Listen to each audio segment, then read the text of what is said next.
What's going on, everybody? I'm Patrick from POWLAX and welcome to the POWLAX Backyard. In this video, we're going to be talking all about catching.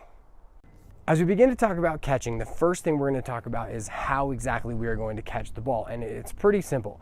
We want to position the face of the head of the stick in a location that the ball is going to move through before the ball gets there, right? So as I throw the ball off the bounce back, I position my stick in a place the ball is going to move through. The ball hits the pocket of the stick and I've just caught the ball. And now what we want to focus on having players do is catching the ball without trying to make additional movement. And what you'll see is a lot of players are going to try to go out and grab the ball. But if we relate this to a bunch of other sports, you think about wide receivers in football, you think about outfielders in baseball, and you think about just players in basketball, they're not going to move out to go get the ball unless there's a defenseman who is trying to get the ball, or they just have to move into a space where they can then catch the ball. What they're going to do is they're going to wait for the ball to come to them. And that's what we want to do. We want to make sure that as we catch the ball, we allow our stick to catch the ball and then begin to move. Now, the key here is that I want to think about the space in front of me like a pane of glass. And I need to make sure that my stick stays open to the direction the ball is coming, regardless of where it goes. So if I think about trying to catch a ball and the ball kind of comes lower, I want to make sure that the face of the stick is open even though it's low. So if I can think about that, I kind of want to position and move my stick like a goalie with the face of my stick flat on that pane of glass so that I can get to the spot that the ball is going to move through. Now that's going to be pretty tough for a lot of younger players because as they move their hands back and forth, they're not used to positioning their wrists correctly, and they're kind of going to close off their stick so that as they try to catch it, it might hit the side of their stick instead of actually going in the pocket because the face of the stick's not open. If you're enjoying this video and are looking for more like it, we put this and all of the other POWLAX drills, strategies, and educational videos on the new POWLAX app. Just go to app.powlax.com and click on resources on the top of the page, and you can watch all of the POWLAX content for free. And if there's something that you really like, you can get a printable playbook of it just by creating a free membership on the app. Now, if we're not going to go out and snatch the ball, one thing we might do is just kind of have the bottom of the stick be out front a little further so that the ball does have a place to sit. Because if I try and position my stick like this, now the ball's obviously not going to stay in the stick. Now, if I'm working with a player who is struggling to keep the face of their stick open, or they're just having trouble with the idea of controlling the head of their stick with their hand on the shaft, what I'm going to do is I'm going to have them drop the stick and just use their hands. And I'm going to ask them a question.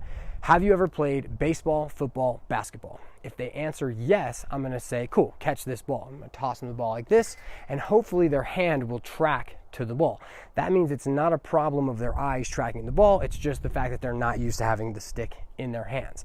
Next, I'm going to say, well, how are you taught to catch in that sport? And a lot of them will either just put their hand up like a mitt for baseball, or they'll do diamonds for football or basketball. And so what I'm going to say is just grab the head of the stick like this. And then as I toss them the ball, they're naturally going to keep the face of the stick open because that's the same as the palm of their hand in that other sport. Once the player gets the hang of catching the ball with their hand on the head of the stick, we'll have them move their top hand down so that they are just choking up. When we choke up, we mean we're going to move both of our hands up the stick. We might expose our butt end, but because our hands are closer to the head where the ball is, we're going to have more control regardless of whether it's catching, throwing, cradling, anything like that. Now, those basics are going to allow you to catch in any scenario, but as we move through this video, we're going to talk a little more specifically. And the first thing we're going to talk about is the idea of presenting your stick. Now, lacrosse is played on a horizontal plane. As I throw the ball is moving horizontally. It may go up or down a little bit, but it's always horizontal. And the first thing you see parents do when their kid has a stick is they toss them the ball like this, and the ball ends up moving downward, so they put their stick like this. Now, we don't want to do that at all. We want to have players present their stick with their stick vertical so that the horizontal pass can be caught. In this drill from our Learn to Lax sessions, I'm tossing the ball to the collarbone of the player as they are running by me so that they get used to the idea of having their stick up to catch it rather than down by their hips. Parents should do the same thing. If players are frightened of the ball, use tennis balls or toss the ball to their collarbone. As they're doing that, we want to make sure that they're presenting their stick in front of their face so that they have the ability to move their stick on that pane of glass in any direction. So if I throw the ball here and I have the ball come across my body, which we're going to get into next, I want to be able to move my stick across my face without having to move it in front of my head and then across my face, or heaven forbid, from my waist to across my body. Now that we've positioned our stick in front of our body so that we have the most mobility, now we want to put our stick in a position where we're going to be able to make the most actions after we catch it. So I like to think of windows around the head. That's how Matt Brown teaches it. You can also think of a box that kind of comes down your head and out your shoulder. But for the most part, it's anywhere near your head is where you want to present your stick, so that when the ball comes back to that spot, you catch the ball in a position where you can take action like shoot or pass after you catch it. If a ball is thrown across my body, we've got the same exact keys. I want to make sure that the face of the stick stays open as I move my hand across my body. I want to allow the stick to hit. And now here's a thing that you're going to see a lot of players do. They're going to catch the ball over here, and they're going to snatch at the ball because they're using the same type of cradle that they would have used if the ball would have come on the stick side. I don't like this. I like the idea of, if I catch the ball on this side of my body, I'm going to curl my hand over and then get right into my cradling motion, rather than keeping the front of my stick exposed, because I really believe in the idea of having the ball facing you as you're trying to control the ball. Now, when we think about catching on the opposite side of your body, you've got the basic opposite side of your body catch. Then you have an offensive term called snively, where if I'm kind of on a back pipe, I may position my stick here on purpose so that I can catch the ball here because the defenseman is kind of behind me here. The next cross-handed catch we have is over the shoulder, and we're going to get into that when we go into our turn away drill. And for this, the key here is that if we're catching over the shoulder, we want our stick in front of us with our bottom hand to come on the outside of our body. We don't want to end up like this. This is what a lot of players tend to do when you have them catch on the other side of their body. The next idea we're going to talk about is handcuffing. And handcuffing is when the ball is thrown to a position where your hands kind of get in their own way, and it's usually when the ball is thrown right at your chest. Now, as the ball is thrown into me, I can kind of position my hands in a way, but it is very, very awkward.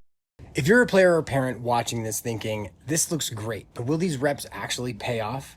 The answer is yes, but only if they happen more than once in a while in the backyard. Watching a drill once on YouTube doesn't change your game. Repeating it over and over does.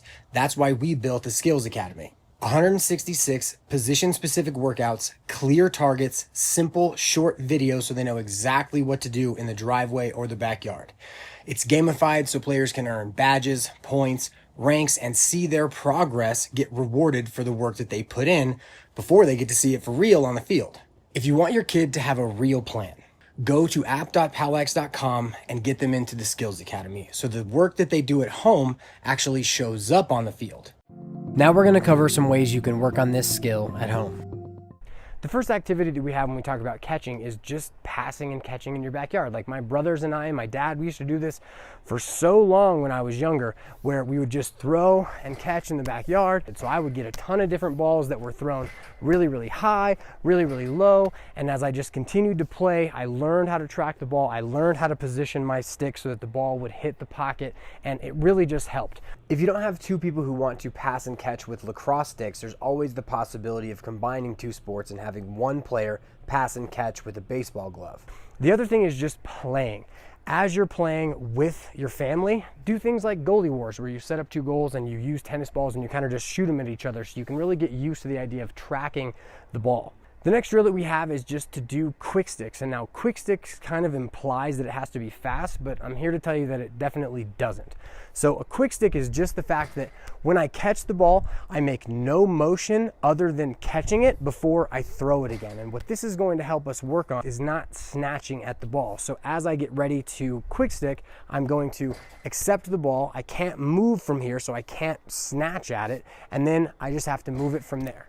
And so it doesn't have to be fast. It's just that you don't want to move your stick in any cradling motion as you are throwing, and then you can work up to go faster and faster if you want to, but really it's more about just the idea of accepting the ball in a way where you control it without cradling. The next drill we have is something that I call turn away, and it's basically the idea that we're going to want to be able to throw and catch while we're facing our target.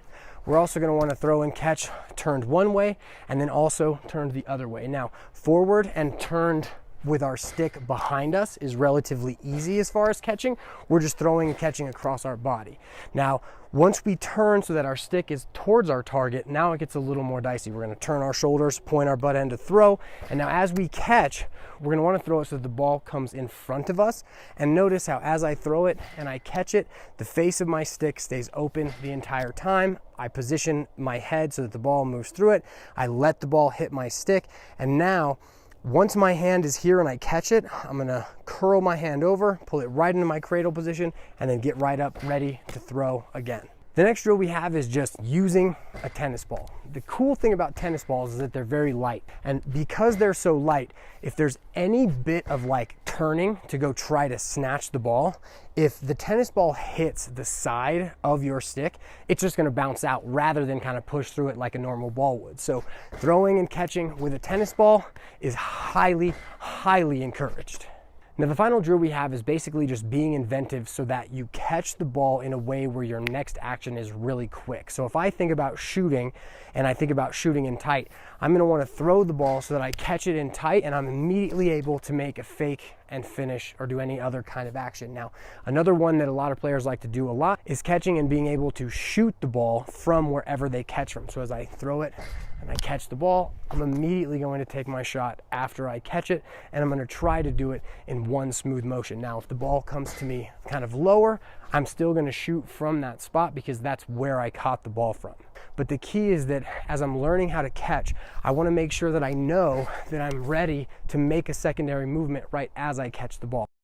I hope this video has helped you get a better understanding of the game and how to practice at home. If you liked it, make sure to smash that like button, subscribe to the POWLAX YouTube channel, and follow POWLAX on social media.